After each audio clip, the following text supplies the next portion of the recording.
निश्चय यहाँ मो गोटे खुशी दिन यहाँ संभव हो पार्टी आम माननीय मुख्यमंत्री मुख्यमंत्री को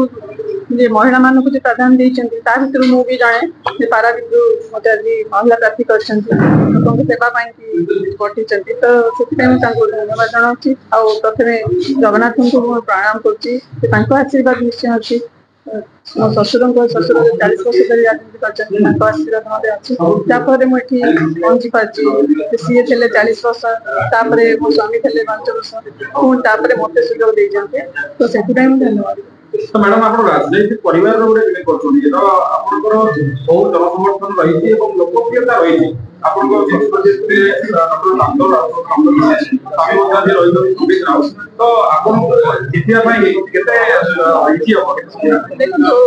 प्रथम आम मुख्यमंत्री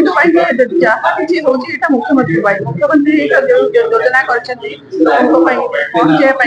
आम मध्यम जहाँफल आमको प्रार्थी कराई आम लोक पाक जीवु लोक सुविधा जीवु तो फल आम मुख्यमंत्री आज षष्ठ थर मुख्यमंत्री हो पारे। मैडम कौन कौन समस्या रही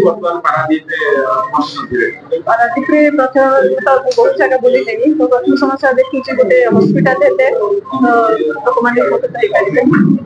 बेकारी नियुक्ति हम सीटा खाली इस्तार मुख्यमंत्री डिक्लेयर कर नियुक्ति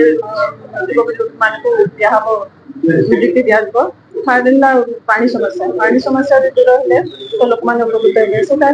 वर्षे पर तो कम चलती तो लोक सुविधा पानी पहुंची पारे। तो मैडम जगतसिंहपुर जिला पारादीप जिला रही विभिन्न प्रकार लोक मैंने प्रदूषण बढ़ी रोगर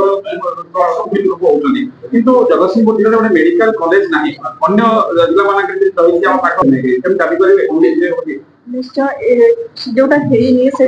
जहाँ किसी मानव मुख्यमंत्री निश्चय आउ कि मुख्यमंत्री रही योजना निश्चय भर गोटे रही कि गोटे कॉलेज हो पारे पिला उपकृत हे आ गोटे हस्पिटाल भी लोक प्रदर्शन भी प्रदर्शन लोक मान देह खराब कटक जाऊँ रोचे तो सहीटा हेनी हस्पिटाल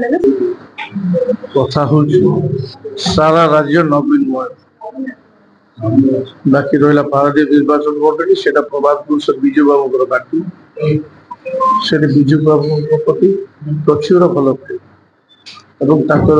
सुयोग्य सन्तान नवीन पट्टनायक प्रचुर भल तेणु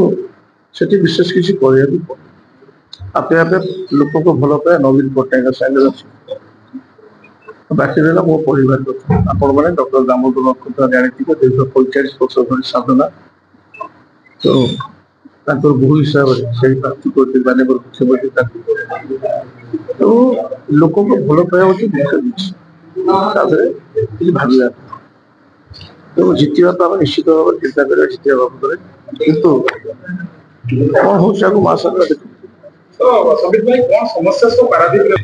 समस्या हूँ गोटे पुलिस मो जान धीरे धीरे पारादीप एमती गला विधायक हिसाब से देखिए प्रत्येक सप्ताह 3 जन 4 जन कैंसर पेसेंट को ट्रिटमेंट पे मतलब साइन करा पड़े तो जो गोटे अतीत था आम से कैंसर ना विगत 7-8 वर्ष बहुत कैंसर पेसेंट बाहर प्रदूषण मात्रा एत अधिक है कि आप गछ पत्र देखिए पत्र बोल प्रदूषण तेणु से प्रदूषण आम गोटे से नई पानी छाड़ू समुद्र नष्ट करे समुद्र माछ भी मिल जो बर्तमान टीपीएल बंद प्रदूषण आगामी दिन राज्य सरकार कठोर निष्पत्ति जाऊँ प्रदूषण मात्रा कम कर द्वितीय कथा हूँ जो आयुषी बेकारी समस्या निजुक्ति से कौन कले बीजेपी दल बाहर राज्य लोक निजुक्ति स्थानीय बहुत कम पड़े तो से बाबद आगू राज्य सरकार अनेक पदक्षेप जाऊँ विजु दल पदक्षेप नापी जाऊँ तो ये कथा तेणु मो जान गोटे विधायक प्रार्थी आप कहले गोटे सुपर स्पेशलिटी हस्पिटाल जोटा कि भूतपूर्व करने सेठिकार अंचलवासी अनेक दाबी कर आगामी दिन गोटे प्रपोजाल देती सीएसआर पैसा कंपनी मैंने दवाक राजी अच्छा तो देखा से चेष्टा कर ESI hospital super speciality hospital छोटिया किसी इमिडिएट कटक पठाइबा पड़े जेहेतु शिल्पांचल अनेक ଆକ୍ସିଡେଣ୍ଟ ହଉଛି ତ ସେଥିପାଇଁ ମଧ୍ୟ ଗୋଟେ ଆମେ ଧ୍ୟାନ ଦଉଛୁ। ମେଡିକାଲ କଲେଜର ଗୋଟେ ସରକାରୀ ଜଗତସିଂହପୁର ଜିଲ୍ଲାରେ ଆପଣ ଦାବି କରିବେ କି ଯଦି 2022 ମସିହାରେ ମେଡିକାଲ କଲେଜ କରିବା ପାଇଁ ଦାବି କରାଯାଇଥିଲା। କିନ୍ତୁ ସେ ରାଜ୍ୟ ସରକାରଙ୍କ ବିଚାରରେ ଅଛି, ସେଟା ସେ ଚିନ୍ତା କରିବେ ଏଇଟା ଆପ୍ରୋପ୍ରିଏଟ ହବ କି ନାହିଁ ମେଡିକାଲ କଲେଜ। ତେଣୁ ସେଇଟା ବିଚାରାଧୀନ ଅଛି। ଆମେ ବିଧାୟକ ମାନେ ଲେଖିକି ଗୋଟେ ଦେଇଥିଲୁ, ରିକ୍ୱେଷ୍ଟ ଲେଟର ଗୋଟେ ଦେଇଥିଲୁ ମାନନୀୟ ମୁଖ୍ୟମନ୍ତ୍ରୀ କି ଆମ ଜିଲ୍ଲାର ମଧ୍ୟ ଗୋଟେ ମେଡିକାଲ କଲେଜ ହଉ। ତ ସେମାନେ କହିଲେ ଜଗତସିଂହପୁର ସ୍ଥାନାଭାବ ଜାଗା ନାହିଁ ଏତେଟା, କିନ୍ତୁ ଆମେ ଦେଖୁଛୁ କୋଉ ଜାଗାରେ କରିହବ ହେଲା କଥା। ତ ଆଗାମୀ ଦିନରେ ଆଶା କରୁଛୁ ହେଇପାରେ ରାଜ୍ୟ ସରକାର ସଦୟ ହେଇକି ଜଗତସିଂହପୁର ଜିଲ୍ଲାକୁ ମଧ୍ୟ ଗୋଟେ ମେଡିକାଲ କଲେଜ ଦେଇପାରନ୍ତି। ଏଇଟା ବିଚାରାଧୀନ ଅଛି ରାଜ୍ୟ ସରକାର।